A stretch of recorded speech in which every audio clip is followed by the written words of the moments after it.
예배하는 여러분들 위해 하나님의 크신 은총이 충만할 수 있기를 축원합니다. 오늘 말씀 제목을 불나비 인생 잡았는데 혹시나 설교는 안 들어오고 아무개 가수가 부른 그 불나비 인생 그것만 생각나서는 안 될 줄로 믿습니다. 얼마나 사무치는 그리움이냐, 그렇게 시작되는 노래인 것 같아요. 인생은 누구나 다 나그네죠. 먼 길을 여행해야 하는 여행자입니다. 그런데 인생이 나그네로 끝나는 게 이게 좀 못마땅한 것 같아요. 그래서 지금까지 세상은 인류가 어떻게 하면 오래 살 수 있을까, 조금이라도 더 살 수 있을까 하는 것에 관심을 가지고 수많은 노력들을 기울여 왔습니다. 그래서 옛날보다도 우리 사람들의 평균 연령이요 얼마나 높아졌는지 몰라요. 지금은 옛날 같으면 뭘 먹을까 어떻게 살까 하는 것이 걱정이었는데 지금은 오래 사는 게 이게 걱정이에요. 고령화 되어지는 이 사회가 문제가 되어지겠다 이렇게 이제 생각들을 합니다. 그러나 여러분 알아야 돼요. 아무리 고령화 사회가 되어진다 하더라도 또 우리가 노력해서 좀 더 살 수 있는 길을 터놓을 수 있다 하더라도 절대로 우리는 살다가 가야 될 존재라는 사실이에요. 언젠가는 가요. 언젠가는. 좀 더디 갈 뿐이지 언젠가는 갈까요 안 갈까요? 다 가는 것이. 그래서 우리가 중요하게 여겨야 될 것이 있습니다. 그것은 바로 뭔가 하니까 아무개가 누구가 얼마나 오래 살았느냐, 그 사람이 산 거리가 중요한 게 아니에요. 요만큼 살았느냐, 이만큼 살았느냐, 그게 중요한 게 아닙니다. 사람이 무엇을 위해서 살았느냐, 삶의 내용이 어떠했느냐, 삶의 목적이 무엇이었느냐, 그 목적지가 어디였는가 하는 것이 중요합니다. 아무리 오랜 여정이었다 하더라도 목적지가 그릇되었다고 한다면 가야 할 곳이 없는, 가야 할 곳이 아닌 떡 가보니까 엉뚱한 것이 와 있어요. 그럼 심각한 문제 아닙니까? 심각한 문제예요. 인생을 되도록일 수가 없어요. 가서 보니까 엉뚱한 여기가 아닌데 어떻게 하겠습니까? 인생을 헛살았기 때문에 심각한 것이 아닐 수가 없죠. 또한 우리가 이 땅에서 살아가노라고 하면 치열한 생존 경쟁을 벌여야 돼요. 우리가 싸워야 할 것들이 많잖아요. 싸워야 할 게 많지만 그러나 무엇보다도 속도와의 전쟁이에요. 속도와의 전쟁. 지금도 우리들이 볼 수 없는 곳에는 치열한 속도 전쟁이 진행되고 있어요. 어떻게 하면 너보다 빨리 내가 이르를 수 있을까? 어떻게 하면 내가 좀 더 빨리 생산해낼 수 있을까? 하는 것으로 지금 전쟁이 진행되고 있어요. 속도에 밀리게 되면 지는 거니까. 속도에 밀리게 돼요. 아무리 좋은 것을 창안하고 좋은 것을 생산했다 하더라도 너보다 내가 늦으면 내 물건 팔아먹을 수가 없는 겁니다. 그래서 지는 거죠. 그런데 여러분, 인생이 이렇게 속도와의 치열한 전쟁을 할 수밖에 없다고 해서 인생마저도 그런 것이냐 생각해서는 안 돼요. 인생의 여정에서 중요한 것은 사실 얼마만큼 내가 빨리 달렸느냐, 속도에 달린 것이 아니라 내가 어떤 방향으로 달렸느냐. 중요한 것은 방향이다라는 것이죠. 얼마만큼 속도를 내느냐가 중요한 게 아니고 제대로 내가 달려야 할 곳으로 달렸느냐가 중요한 문제인 것입니다. 스티븐 코비라고 하는 사람 여러분 낯익게 들은 사람이다 이렇게 여겨집니다. 많이 이분의 이야기를 들었을 것입니다. 이분이 쓴 유명한 책이 지금까지도 베스트셀러가 되고 있는데 이번에 쓴 책 가운데 성공하는 사람들의 7가지 습관이라고 하는 그런 책이 있어요. 이 사람이 성공한 사람들에게 관심을 갖고 조사를 해보니까 성공한 사람들은 공통점을 갖고 있더라는 거예요. 근데 그 공통점은 습관이다라는 거죠. 근데 그 습관들을 딱 종합해 보니까 7가지 공통점을 갖고 있더라 해서 쓴 책이 성공하는 사람들의 7가지 습관이라는 제목으로 책을 출판했어요. 그 책 가운데 이런 말이 나옵니다. 아주 중요한 말입니다. 시간 관리보다 중요한 것이 있다. 시간 관리보다 더 중요한 것은 방향 관리다. 이런 말이 나와요. 한번 따라해 볼래요? 시간 관리보다 중요한 것은 방향 관리다. 여러분, 시간 관리가 중요해요, 안 중요해요? 중요하죠. 똑같은 시간을 쓰는 거예요. 똑같은 시간을. 대통령도 24시간. 저기에 태아다리 밑에서 얻어먹는 거린도 24시간. 똑같은 24. 그 시간을 어떻게 관리하느냐에 따라서 성자가 되고 패자가 된단 말이에요. 시간 관리가 얼마나 중요한지 몰라요. 그런데 스티븐 코비가 그 성공하는 사람들이 7가지 습관에서 지적한 거는 시간 관리가 아무리 중요하더라도 방향 관리만큼은 중요치 않다. 이렇게 이야기했어요. 여러분, 아무리 시간 관리를 잘했어요. 그런데 방향을 제대로 관리하지 못해서 엉뚱한 방향으로 열정적으로 시간을 투자했다 합시다. 그 인생은 실패인 겁니다. 서울의 어느 의사가 안타까운 마음으로 이런 내용의 글을 써놓은 것을 제가 읽었습니다. 이 의사는 암 환자만 모여있는 암병원, 암동병원이라 그러나요? 거기에서 일을 하는 의사인데 이분이 이런 글을 썼어요. 자기 병원에는 말기 환자들이 수용되어서 치료를 받고 있다. 근데 이제 고치려고 온 사람들이 아니고 이제 다 된 사람들, 어떻게 할 수 없는 사람들, 말기 암 환자들이 수용되어 있는데 기껏 살아야 2달 아니면 6달, 길게 사는 사람 1년밖에 살 수 없는 그런 사람들이다. 그런데 이들은 모여가지고 앉아서 무슨 일을 하느냐? 이들은 모여서 앉아서 화투를 친다는 거더라. 뭐를 쳐요? 화투. 지금은 이 화투라 말을 하지 않고 고수톱이라 하던가 뭐 그러게. 옛날에는 직구땡 한다 그랬어요. 직구땡. 그럼 안 하면 뻥한다 그랬나? 펑한다 그랬나? 뭐 그런 식으로 해. 이 사람들이 2달, 6달 뭐 길어봤자 1년인데 근데 그런 남은 인생을 살면서 뭘 하고 있냐면 병동에 앉아가지고 모여서 하투를 치는 거예요. 하투를 치는데 어떠다가 따면 그렇게 좋아한다. 3만 원, 뭐 4만 원, 5만 원 이렇게 따면 그렇게 기뻐하고 이러면 그렇게 슬퍼하고 안타까워한다는 거예요. 그 모습을 바라보면서 자신은 한없이 서글퍼집니다. 라는 말이에요. 한없이 서글퍼집니다. 고장나면 2달, 고장나면 3달, 고장나면 6달, 만에 살았자 1년. 그 남은 1년을 살아가면서 꼭 돈 3만 원 때문에 울고 웃고 5만 원 때문에 울고 웃고 이렇게 살아야 되느냐. 서글퍼지더라는 거예요. 서글퍼지더라. 저는 그 이야기를 읽다가 전율을 느꼈습니다. 병원의 의사가 바라보아도 그런 환자를 바라보았을 때 서글펐다면 오늘 하나님께서 나를 바라보실 때 하나님의 기분은 어떠하실까 생각해 봤어요. 솔직하게 아찔해지는 것을 느꼈습니다. 그래서 인생이라는 것에 대해서 많은 것을 생각하게 되었습니다. 어떻게 사는 것이 아름다운 인생일까? 또한 아름답지 못한 인생은 어떤 인생일까 하는 것을 그려보았습니다. 그리고 머리에 떠오르는 한 사람이 있었는데 그 사람이 바로 오늘 여러분들이 선택해서 하나님 우리에게 허락하셔서 읽은 본문 말씀에 등장하는 발람이라고 하는 사람입니다. 누구라고요? 발람.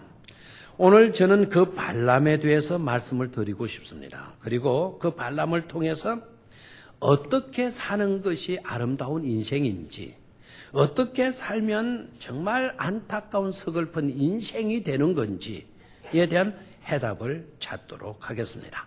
우리 모두 은혜로운 시간이 되기를 주의 이름으로 축원합니다. 자, 첫 번째 대지로 아름다운 인생이 되려면 어떤 인생으로 살아야 하나 하는 것입니다.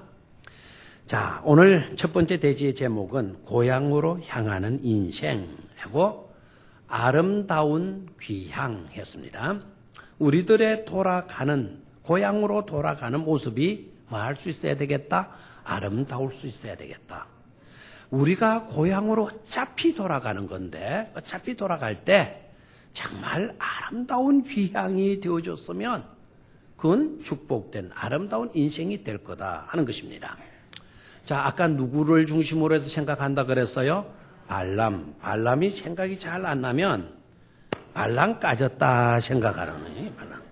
이 사람 나중에 그런 내용이 나와요. 그런 내용이요. 발람인데 이 발람은요.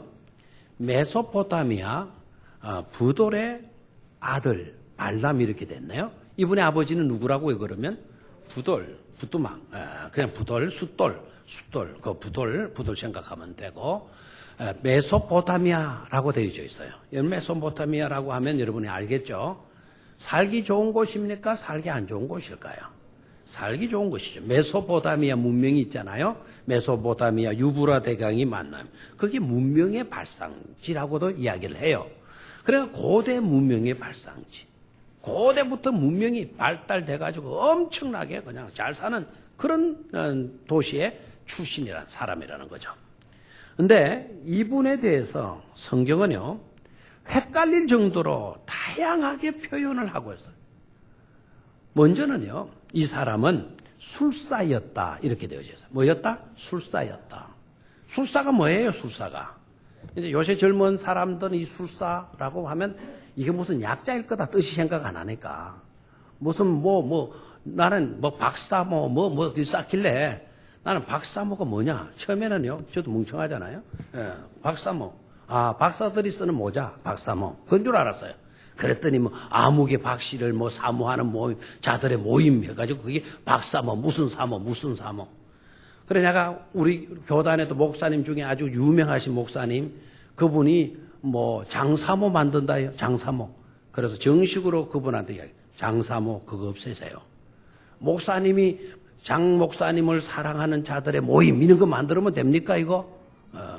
그거는 교만의 패망의 앞잡이가 됩니다. 그거 없으세요. 제가 이야기를 했어요. 들어먹을는지 안 들어먹을지 그건 자기 사정이고 일단은 이 사모 이렇게 나오잖아요. 그럼 이제 이 술사가 뭡니까? 술사 생각이 안 나니까 술을 사랑하는 자다. 이런 식으로 생각하면 안 된다. 술사라고 하는 이 말의 뜻은 예언하다, 점치다, 무술적인 것을 행하는 사람을 가리켜요. 오늘 우리로 말하게 되면 바로 뭡니까? 점쟁이잖아요. 무당하고 구설하는 그런 사람이죠. 그런 사람이 누구였다고요? 이 발람이라는 거죠. 여러분 술사를 점을 치는 사람, 주술적인 것을 행하는 사람 정도로 여러분 알면 안 돼요. 술사들이 행하는 일에 특징이 있어요. 특징. 이 술사들은 주로 어떤 역할을 하느냐 하면 하나님의 일을 방해하는 거예요. 하나님의 일을 못하게 만드는 겁니다. 그냥 무작정 무대뽀로 못하게 하는 게 아니라 아주 이성적인 이유들을 들고 나와서 그것도 논리정연하게 비판하고 방해하는 것입니다. 근데 하나님을 대적하는 그와 같은 일을 하는 사람을 가리켜서 뭐라고 그런다? 술사라고 이야기를 하는 거예요. 그럼 이 사람은 좋은 사람, 나쁜 사람? 하나님 편에서는 이 사람은 긍정적인 좋은 사람이 아니고 부정적인 사람이에요. 근데 헷갈리는 거는 이 사람이 술사라고 딱 되어져 있는데 근데 이 사람 못 쓸 사람 딱 여기고 단정을 지으려고 하니까 그 다음에 나오는 이 사람의 설명이 뭐냐? 선지자 이렇게 나오는 거예요. 뭐라고 나와요? 선지자라는 칭호로 나와요. 여러분 선지자는 어떤 직분의 사람입니까? 하나님의 영을 받고 하나님의 편에서 하나님의 뜻을 백성들에게 선포하고 알려주는 역할을 감당해야 될 사람이 누구라고요? 선지자. 그러니까 선지자는 여러분 하나님의 영의 지배를 받는 사람이에요. 술사는 악령의 지배를 받는 사람이에요. 그런데 왜 극과 극을 이루는 것입니까? 그러니까 선지자로서 하나님의 뜻을 선포하는 자이니까 이 사람은 부정적인 사람이 아니고 너무나도 소중하고 존귀한 그와 같은 신분을 가진 사람임을 알 수가 있잖아요. 하고 보면 저는 이렇게 느껴져요. 이 사람은 처음에는 술사였다가 하나님의 특별한 은혜를 받아서 나중에는 뭐가 된 사람이다? 선지자가 된 사람이다. 이렇게 보면 이 사람 복받은 사람, 복받지 못한 사람, 복받은 사람. 선지자로 있다가 술사가 되었다. 이 사람 복받은 사람, 저주받은 사람. 저주받은 사람이에요. 저주받은 사람. 근데 이 사람은 악령의 지배를 받고 악령이 기뻐하는 일을 하다가 하나님의 일을 하는 사람으로 바뀌어졌어요. 선지자가 되었어요. 복받은 사람, 복받지 못한 사람, 복받은 사람. 하고 보면 누구의 이야기입니까? 오늘 저와 여러분들의 이야기인 줄로 믿습니까? 예전에는 우리가 다 어떻게 했어요? 다 미신을 믿었고요. 다 미신을 쫓았어요. 다 저주받은 그런 자들이었어요. 죽으면 지옥 갈 인생들이었어요. 그러다가 하나님의 은혜를 우리가 받고서 예수 그리스도를 알게 되었고 예수님을 믿게 되었고 이제는 성령의 지배를 받는 하나님의 자녀들이 되어졌으니까 우리 또한 복받은 자들인 줄로 믿습니다. 이 사람이 복받은 사람이다라고 하는 것은 여러 가지로 나타나고 있어요. 자, 이 사람이 선지자예요. 선지자인데 이 사람이 본질적인 변화는 아직 있지를 못하고 있는 거예요. 그러니까 수많은 유혹들이 오는 거예요. 한 번은 나귀를 타고 모압 왕을 찾아가는 겁니다. 왜 찾아가는 거 하니까 모압 왕이 꼬셨어요. 뭘 꼬시냐면 돈으로 꼬셨어요. 자기네들이 가만히 보니까 가만히 있다가는 저 이스라엘 백성들에게 당할 것 같아. 그래서 저 이스라엘 백성들이 망해야 우리나라가 온전한 것 같아. 그래서 모압 왕이 꾀를 냈어요. 능력 있는 선지자를 불러오너라. 그 선지자 불러와서 그 선지자로 하여금 이스라엘 백성들을 저주하게 만들면 이스라엘 백성들이 저주받지 않겠나. 그럼 우리가 안전하지 않겠나. 이런 생각을 하고는 돈을 준비를 해서 선지자를 부른 거예요. 그 선지자가 누구라고요? 발람. 그래서 이 선지자가 그런 소리를 들어도 NO! 이렇게 해야 되잖아요. 여러분들 자다가 깜짝 일어난 사람도 있는데요. NO! 해야 되잖아요. 그런데 돈에 욕심이 있었어요. 그래서 그 돈 받아러 지금 모압으로 가는 거예요. 돈 받고는 이스라엘 저주하려고. 가는데 그렇게 가게 되면 선지자가 잘못된 길로 빠지는 것 아닙니까? 그래 하나님이 딱 막아버리는 거예요. 타고 가는 나귀로 하여금 앞발을 딱 들게 만들고 이놈은 나귀야 가자. 이놈은 앞발 들면 어떻게 하냐. 가! 이라! 하겠죠. 그리고 웃기는 소리 하지 마. 나 못 가! 이러는 거예요. 누가? 나귀가 지금 사람이 말한다 생각하지 말고 나귀가 그 기다 타는 나귀가 앞발 딱 들어가 가! 이라! 나 못 가! 하는 거예요.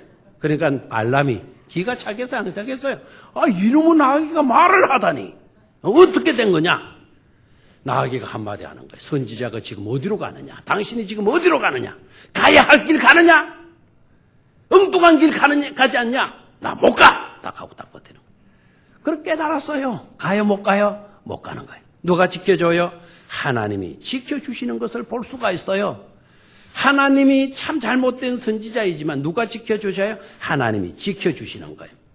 뿐만 아니라 나중에는 오락관에 안 나오니까 모압 왕이 돈 보따리 아예 보내버려요. 택배로 그냥 돈 박스를 보내버려요. 그걸 받고 이제 그래도 돈을 받았으니까 역할을 해야 되지 않겠어요? 그래서 이 발람 선지자가 하나님의 선지자이면서도 이스라엘 백성들을 저주하는 거예요. 저주. 이스라엘 백성들에게 화 있을지어다. 이 백성 망할지어다 라고 저주를 하는 거예요. 그것도 몇 번이나 하는 거 아니에요. 세 차례나 하려고 드는 거예요. 그래서 세 차례 저주를 했어요. 저주를 했는데 이게 어떻게 된 겁니까? 나는 했는데 저 소리 나가는 거는 하는 겁니다. 여러분 다라고 다른 줄 믿습니까? 저주 있을지어다 그러고 예언을 했는데 입에서 나가는 말은 무슨 말이에요? 축복 있을지어다 이렇게 나오는 거예요. 축복 있을지어다. 그리고 이 민족에는 한 별이 나와가지고 이 나라를 다스리게 될 거다. 그러면 평화의 나라가 되게 될 거다. 주님을 예언하고 있어요. 지금 예수님을 예언하고 있어요. 축복의 사람 아닙니까? 축복의 사람이에요. 깨달을 게 있죠. 하나님의 백성은 끝까지 누가 책임져 주신다. 하나님이 책임져 주시는 줄로 믿습니까? 누가 저주를 하더라도 저주의 말을 분명히 했는데도 저주의 말이 나오는 게 아니라 무슨 말이 나오게 해서 축복의 말이 나오게 해서 결국 더 많은 축복을 받게 하시는 것이 누구의 섭리이시다? 하나님의 섭리인 것임을 깨달을 수가 있죠. 그렇잖아요? 그리고 하나님은 그 발람 선지자를 이스라엘 백성들을 저주했지만 자기는 축복 선포하게 만들어 축복의 말로 다 바꿔놓고 너 이제 너 임무 끝났다. 네 고향으로 가라는 거예요. 고향으로. 자 봐요. 자기 임무가 뭐였어요? 자기 본심은 저주하려고 했는데 뭐 하게 되었어요? 축복하게 된 거예요. 축복하게 된 거예요. 축복하고 고향으로 떠나가는 임무를 마치고 고향으로 나아가는 한 선지자의 모습을 그려봐요. 아름다워요? 아름답지 못해요? 아름답죠, 그죠? 저와 여러분들의 귀향이 그런 귀향이 될 수 있기를 축원합니다. 변하여 은혜 받고 변하여서 죄인이 의인 되고 하나님께서 우리에게 주신 사명 끝까지 잘 감당하고 남 해롭게 하는 게 아니라 남 축복하고 끝까지 축복하고 그리고 내 삶을 마치고 때 저졌을 때 아름다운 그와 같은 모습으로 귀향하는 발걸음이라고 한다면 너무나도 멋있고 아름다운 발걸음이 되어지는 줄로 믿습니다. 저와 여러분들이 그렇게 될 수 있기를 축원합니다. 아름다운 인생을 사는 아름다운 귀향자가 꼭 되실 수 있기를 축원합니다. 두 번째로 그렇다면 아름답지 못한 인생은 어떠한가 하는 것입니다. 아름답지 못한 인생.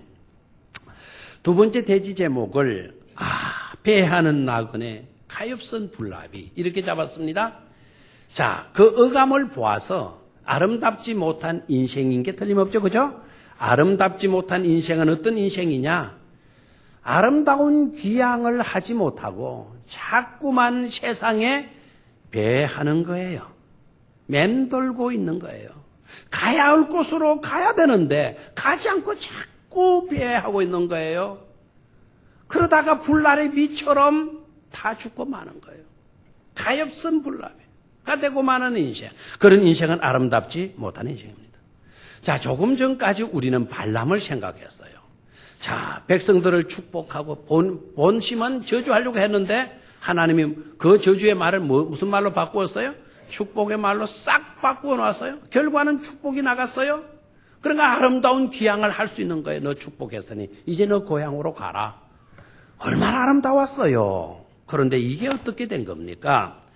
그의 생애가 그렇게 아름답게 귀향하는 줄 알았는데 24장에서 25장으로 딱 내려가서 보면 그는 당장 알 수 있는 게 뭔가 하니까 고향으로 돌아가지 않았다라는 거예요. 어디로 돌아가지 않았다? 하나님은 어디로 돌아가게 하셨는데? 고향으로 돌아가게 하셨는데 그는 고향으로 돌아가지 않았다라는 거예요. 오늘 24절 끝부분에 보게 되면 어떻게 나와 있어요? 24절 끝부분에 발람이 일어나 자기 곳으로 돌아가고 발람이 일어나 자기 곳으로 돌아가고 발락도 자기 길로 갔더라. 발람이 일어나 자기 곳으로 돌아가고 이 말은 자기 고향으로 돌아갔다. 세번역 성경을 가지고 있는 사람들은 집에 가서 세번역 성경을 이 구절을 읽어보십시오. 자기가 살던 곳으로 돌아갔다. 어디로 돌아갔다는 겁니까? 고향으로 돌아갔다는 거예요. 그런데 25장에 딱 들어가서 보면 고향으로 돌아가지 않은 거예요. 이 사람이 미디안에서 오늘 읽었던 31장 말씀을 보니까 미디안에서 칼 맞아 죽잖아요. 뭐 맞아 죽어요? 아까 성경 읽을 때 엉뚱한 생각하고 읽었나요? 31장에 보면 미디안 사람들을 쳐 죽일 때 그때 누구도 부돌의 아들 발람도 칼로 죽이니라고 되어져 있어요. 그러면 발람이 죽었어요. 칼 맞아 죽었어요. 칼 맞아. 이 너무 안타깝잖아요. 이게 어떻게 된 겁니까 지금? 왜 이런 일이 일어난 겁니까? 고향으로 돌아가지 않고 어디에서 죽었어요? 미디안에서 죽었단 말이에요. 미디안에서. 그러면 미디안이 메소포타미아 근처쯤 되는 모양이죠. 여러분 성경을 잘 읽으셔야 돼요. 메소포타미아에서 발람이 칼 맞아 죽었다. 아닙니다. 메소포타미아 근처 동네인 미디안에서 칼 맞아 죽었다. 그것도 아닙니다. 메소포타미아와 미디안의 거리는 자그만치요. 640km입니다. 그러면 아예 이 사람은 귀향시켰을 때 고향으로 돌아간 것이 아니고 아예 엉뚱한 길로 갔다라는 사실을 깨달을 수가 있죠. 왜 엉뚱한 길로 갔을까요? 왜 또한 이스라엘 백성들은 엉뚱한 장소에 있는 미디안 땅에 있는 발람을 칼로 왜 찔러 죽였을까요? 이유가 뭘까요? 두 가지로 생각할 수가 있어요. 왜 발람이 고향으로 가지 않고 미디안에 머물렀느냐? 이 분야에 대해서는요, 구약학자, 아주 독일의 유명한 구약신학자가 있는데, 세계적인 신학자, 행스텐베르그라고 하는 유명한 구약학 신학자가 이 부분을 연구했어요. 연구했는데, 이런 말을 해요. 연구한 논문을 보면은, 모압 왕과 헤어진 이 발람은 모세를 찾아갔다. 이제 모압 왕에게는 자기가 저주하면 엄청난 돈을 받으리라 했는데 저주가 못해버렸잖아요. 저주했는데 무슨 말로 바뀌었다 그래서 축복말로 바뀌었으니까 모압 왕이 자기한테 돈을 안 주는 거예요. 고향으로 돌아가면서 이게 뭐냐 이거. 내 빈손으로 이거 돌아가면 이거 어떻게 하냐. 내가 좀 한 구능쿠면 지금 지고 가야 되지 않느냐. 모압 왕에게 내가 못 받았으니까. 내가 저주했으면 돈을 엄청나게 받았을 건데 저주하지 못했으니까 축복했으니까 돈 받지 못했다. 그러면 모세한테는 안 받겠나. 모세한테는. 모세는 왜 돈 받으려 생각했어요? 이스라엘 자기 백성들 뭐 했으니까 축복해 주었으니까 나 돈 받지 않겠나. 모세를 찾아갔다는 거예요. 모세 양반 나한테 돈 좀 주소. 왜 그러느냐. 나 당신 백성들한테 복비를 줬다. 그래 당신 백성들 잘 되지 않았느냐. 그래서 나한테 돈 줘라. 내가 저주했다면 모압 왕이 나한테 엄청난 돈을 주었을 거다. 내가 그러려고 했었다. 그런데 내가 저주했는데 자꾸 그 말이 축복으로 바뀌어가지고 당신네들 백성 축복해 주었으니 돈 내놔라. 모세가 줬겠어요 안 줬겠어요? 그래 너 착했다. 너 귀한 일 했다. 내가 돈 주마. 이랬겠어요? 웃기는 소리 하지 마라. 너는 원래 저주하려고 했던 사람인데 그 저주의 말을 바꾸게 하신 분은 누가 했다? 하나님이 축복의 말로 바꿔 놓은 게 네가 했냐? 내가 네한테 빚졌다고 돈 주냐? 했어요. 안 줬어요. 그러니까 이 발람이 모세를 떠나오면서 두고 보자. 마음속에 무슨 마음을 품냐? 앙심을 푸는 거예요. 이스라엘 백성들 두고 보자. 악심을 품고 떠나오는 거예요. 그리고는 어디로 찾아가느냐? 미디안 왕을 찾아가요. 미디안 왕에게 가서 당신네들 이스라엘 백성들 때문에 골치 아프죠? 이스라엘 백성들을 망하게 하는 비결을 내가 가르쳐 주겠다. 내가 가르쳐 줄 거니까 보상으로 나한테 돈 보따리 내놔라. 딱 이렇게 하는 거예요. 그럼 미디안 왕이 뭐냐라고 물었어요. 그럴 때 발람이 두 가지 안을 내놔요. 하나는 뭐냐? 민계를 써라. 민계. 당신의 나라에 있는 어여쁜 여자들 그거 선축해가지고 이스라엘 남자들 유혹해 하라. 그러면 무너진다 이거예요. 두 번째, 이스라엘 백성들은 하나님은 섬긴다 이거예요. 다른 신을 섬기는 것 용납하지 않는다. 그러니까 너네들 신 섬기고 그리고 제사 음식 많이 해라. 제사 음식 많이 해서 그 음식 가지고 이스라엘 백성들 나눠줘 보라. 그러면 그 백성 망한다 그래요. 뭐 별로 어렵지도 않은 거예요. 그래서 미디안 왕이 그 방법을 썼어요. 그 방법을 썼더니 먹혀드는 거예요. 이스라엘 백성들을 남자들 넘어지는 거예요. 유혹에 넘어지는 거예요. 우상에게 바쳤던 음식들을 이스라엘 백성들 나눠주는 거 잘 먹는 거예요. 하나님이 무서운 줄 몰랐던 거예요. 하나님이 그 모습을 보고 진노를 하신 거예요. 이스라엘 백성들을 쳤다 그랬어요. 그날 쳐니까 그날 죽은 이스라엘 사람이 24,000명이 하루에 죽어간 거예요. 작전이 성공했어요? 못 했어요? 성공했죠. 돈 보따리 발람에게 줬겠어요? 안 줬겠어요? 미디안 왕이 줬겠죠. 주었는데 왜 미디안이 죽습니까? 미디안에서 왜 발람이 죽습니까? 하나님이 이스라엘 백성만 쳤겠어요? 이스라엘 사람들을 발목 잡고 망하게 만들고 죽게 만들었던 미디안 사람들을 그냥 두었을까요? 하나님이 미디안을 치는 거예요. 모세를 부릅니다. 모세야, 너 지금 억울하지? 너 지금 군대를 소집해라. 그리고 미디안을 쳐들어가라. 미디안을 네 손에 맡기겠다. 미디안을 정복해라라고 이야기해요. 모세가 군대를 동원해가지고 미디안을 정복해요. 정복할 때 그때 보니까 그 속에 누가 있어요? 발람이 있는 거예요. 그래서 누구도 쳐 죽여요? 발람도 쳐 죽이게 되어지는 것이죠. 깨달을 수가 있는 게 뭡니까? 여러분, 우리가 아름다운 인생이 되지 못하고 비참한 인생이 되는 원인들이 어디에 있는 것입니까? 떠나야 할 자리를 떠나지 않는 거예요.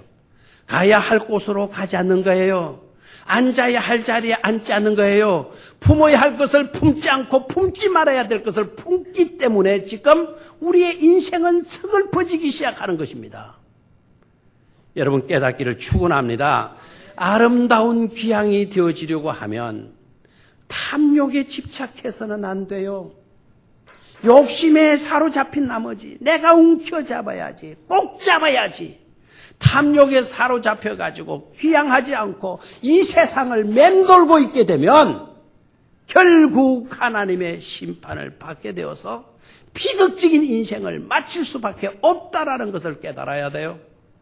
두 번째로 우리가 여기서 깨달아야 될 것은 절대로 하나님의 백성들 밥 먹자는 일 하지 마라 이거예요. 하나님의 백성들 망하게 하지 말라는 거예요. 하나님 백성들 잘 되라고 오히려 도와주고 오히려 흥할 수 있도록 지지해주는 우리의 삶이 되어야 한다라는 것입니다. 성경에 뭐라고 이야기하나요? 예루살렘을 향하여 복을 빌어주라 그랬어요. 우리 모든 사람들이 예루살렘을 위하여 뭐를 빌어줘야 돼요? 복을 빌어줘야 돼요. 그 복을 빌어주면 예루살렘의 복을 누가 누리게 되느냐? 우리가 누리게 된다 이 말입니다. 여러분 세상 사람들이 교회를 위하여 축복 빌어주면 이 지역 사람들이 세상 사람들도 복을 받게 될 줄로 믿습니까? 하나님의 백성들을 도와줘 봐요. 하나님의 사람들을 도와줘 봐요. 하나님의 사람들을 넘어지게 하면 저주받아요. 하나님의 사람을 도와주게 되면 복이 흘러넘치는 그런 인생으로 살아갈 수가 있는 줄로 믿습니다. 여러분 독일의 그 유명한 신학자 그 상상이요 근거 없는 상상이 아니에요. 요한계시록 2장 14절의 말씀을 보니까 그 발람의 잘못을 그대로 지적해요. 발람이 발락을 가르쳐 이스라엘 앞에 올무를 놓아 발락을 가르쳤다라는 거예요. 발락은 누구냐 하면은 이 사람은 미디안의 왕이에요. 발락을 가르쳐 이스라엘 앞에 뭐를 놓게 했어요? 올무를 놓게 했어요. 이건 누가 그 짓을 했는 거예요? 발락 왕이요. 이스라엘 앞에 덫을 놓으십시오. 올무를 놓으십시오. 이 올무가 이런 겁니다. 미디안 백성 발락을 가르쳐서 이스라엘 앞에 올무를 놓아 우상의 제물을 먹게 하였고 또 행음하게 하였느니라. 이렇게 되어져 있어요. 계시록이 이렇게 되어져 있네요. 무슨 말인지 아시겠어요? 결국 이 일로 누구도 망하고 미디안도 망하고 거기에 유혹에 넘어갔던 이스라엘 백성들 24,000명 죽어버려고 그리고 그 일을 주동했던 발락도 비극적인 인생으로 너무나 저주받은 인생으로 삶을 마칠 수밖에 없었다는 것을 깨달을 수가 있습니다. 여러분 이런 인생을 살아서는 절대로 안 될 줄로 믿습니다. 아름다운 인생이 되어야지 왜 비극적인 인생으로 우리의 삶을 마감하려고 하십니까? 마지막으로 세 번째는 자리 잡기 잘해야 된다 하는 것입니다. 한번 따라 하십시오. 자리 잡기를 잘합시다. 돌아가야 돼요. 그리고 우리의 자리를 찾아야 돼요. 회복해야 돼요. 우리가 끝으로 이 사건을 통해 들어야 할 메시지는 바로 뭔가 하니까 발람의 이야기는 어저께 이야기로 끝나는 것이 아니다라는 거죠. 오늘 우리에게도 수없이 반복되어지고 있는 내용이에요. 아름다운 귀향이 될 수 있는데 그 귀향으로 나아가지 못하고 탐욕에 끌려가지고 자꾸 불나비처럼 막 탐욕에 매여가지고 오로지 나는 움켜져야 돼. 그러다가 불타 죽어요. 불나비 알죠? 불나비? 얼마나 사무치는 그리움이냐. 그래서 하다가 불 주위에 뱅뱅 도는 거예요. 한번 들어갔다가 뜨거우면 도망쳐 나와야 되는데 아니 그럼 기 나오면 다른 데 가서 날라다니고 살면 안 돼요? 또 기 들어가는 거예요. 한 번, 두 번 쌌다가 결국 언제까지 하냐? 죽을 때까지 기 들어가는 거예요. 이게 뭐라고요? 불나비 인생. 우리는 그런 실수를 반복해서는 안 될 줄로 믿습니까? 자, 지난 날까지 욕심 없이 했던 사람 누가 있겠어요? 탐욕 없었던 사람 누가 있겠어요?